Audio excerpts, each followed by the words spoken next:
Hello, good morning everyone. तो अभी मैं बात करूंगा कि आईएनएसएड जुलाई 2025 का जो आप एप्लीकेशन फॉर्म फिलअप कर रहे हो, इसमें जहाँ जहाँ पे कॉमन एरर आ रहे हैं और उसको कैसे टैकल करना है और कहाँ पे आपने कौन सी इन्फॉर्मेशन फिलअप करनी है, तो उसके बारे में अभी मैं आपको जानकारी दूंगा।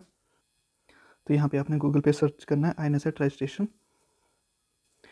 ये सर्च करते ही आपके पास फर्स्ट लिंक जो यहाँ पे आ जाएगा, आपने यहाँ पे क्लिक करोगे।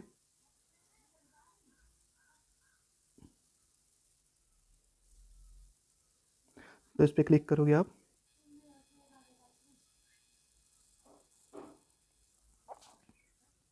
तो मैंने पहले बता दिया आपने यूसेज कोड कैसे जनरेट करना है, जो कि आपका यहाँ पे रिक्वायर होगा। ठीक है, उसको जनरेट करने के बाद वो कोड आपको यहाँ पे फिलअप करना पड़ेगा। जितनी भी बार आप अपनी एप्लीकेशन आईडी में लॉगिन करोगे तो यूसी कोड इंपॉर्टेंट है, जो मैंने पहले बताया था, जो कि आपको उसका कहीं स्क्रीनशॉट लेके रखना, वो नंबर बहुत इंपॉर्टेंट है और उससे से आपके सारे आगे की एप्लीकेशन लॉगिन होगी। ठीक है, तो वो आप यहाँ पे एंटर करो। तो इस पेज पे आप पहुँच जाएंगे जहाँ कि आपका जो है बेसिक डिटेल एंटर होगी। तो यहाँ पे तो आप सब कुछ फिलअप ही मिलेगा और यहाँ पे आई दिखा देगा कि आपके कौन से ड्यू स्टेप हैं और कौन से कंप्लीटेड हैं। जहाँ पे यहाँ पे दिखा रहा है मेरे सब कंप्लीटेड हो रखे हैं। ठीक है, तो आप यहाँ पे प्रोसीड टू स्टेप 4 पे करेंगे। तो स्टेप 4 में आपने बेसिक डिटेल एंटर करनी है यहाँ पे, जो भी आप कैटेगरी से बिलोंग करते हैं। पर इंपॉर्टेंट है, जो आपकी कैटेगरी एक बार जो यहाँ पे फिलअप हो गई, जो एप्लीकेशन यहाँ पे सबमिट हो गया, इसके बाद आप कुछ भी चेंज नहीं कर सकते हैं। कैटेगरी आपकी चेंज नहीं कि रेस्ट ऑफ चेंज जो चीज़ें हैं वो आप चेंज कर सकते हो।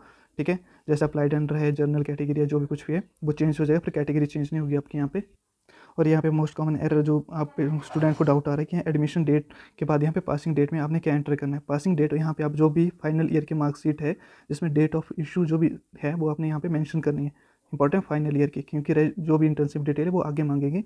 यहाँ पे आपको अपने सिर्फ फाइनल ईयर का जो date of issue of certificate होती है वो आपने एंटर करनी होती है। और यहाँ पे आप देख सकते हो, यहाँ पे इंटर्नशिप स्टेटस मांग रहे हैं, जो कंप्लीटेड है, स्टार्ट कब हुई थी और कंप्लीट कब हुई थी। तो ये चीज़ आपने यहाँ पे फिलअप करनी है। इससे पहले जब मैंने बताया पासिंग डेट में क्या लिखना है, फाइनल ईयर का जो डेट ऑफ इशू सर्टिफिकेट होता है वो आपने एंटर करनी होती है, क्योंकि वही आपका प्रूफ है जिससे कन्फर्म होता है कि आप पास हो चुके हैं। इसके बाद आपने प्रोसीड करना स्टेप। और इस पेज पे आते हैं, आपके पास वो एक्सपीरियंस है तो यहाँ पे यस कर लेना, यदि नहीं है तो आपने नो सेलेक्ट करना है। इसमें इंपॉर्टेंट इंटर्नशिप जो की हुई है वो एक्सपीरियंस में काउंट नहीं होती है। ठीक है, इसके बाद आपने क्या करना है, सेव एंड प्रोसीड पे नेक्स्ट पे मूव कर जाना है। एंड नेक्स्ट इसके बाद आपको पेमेंट का वो स्टेटस दिखाएगा। ठीक है, कहीं समटाइम्स वो है वो पेंडिंग रह रही है, उनका स्टेटस वो शो नहीं कर रहे हैं, तो आपने क्या करना है 30 से 40 मिनट्स के बीच में आपने चेक करते रहना है, आपका स्टेटस वो शो कर देंगे। तब तो वो पेंडिंग ही छोड़ते हैं, क्योंकि साइट ओवरलोडेड है तो ये तो हो गई।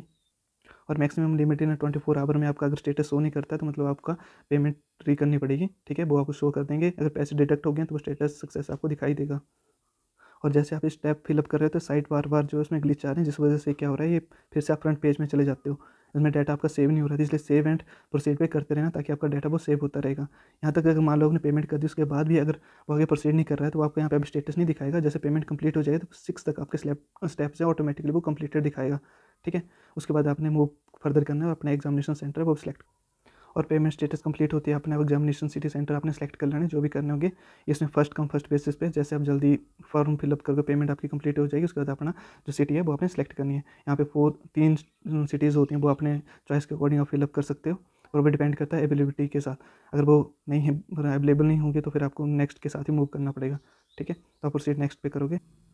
तो इस तरीके से आपका जो है एनएसएड का जुलाई का रजिस्ट्रेशन जो कंप्लीट हो जाएगा। तो जैसे आप इस साइट पे आने लगते हैं तो बार बार क्या होती है कि डाउन हो जा रही है। ठीक है, तो आपने क्या करना है, जैसे क्लिक करते हैं तो ये चलती ही नहीं है। जब चलेगी तो उसके बाद वो 503 एरर दे देगी या कुछ ना कुछ वो ग्लिच बार बार दे रहे हैं। ठीक है, तो इस तरीके के वो एरर दे देते हैं हर बार ही। ठीक है, तो साइट ओवरलोडेड है जिस वजह से काम नहीं कर। तो आपने इस तरीके स्क्रॉल करना है और कहाँ पे जाना है, आपने यहाँ पे जाना है सेकंड ऑप्शन पे, यहाँ पे इस साइट पे जाओगे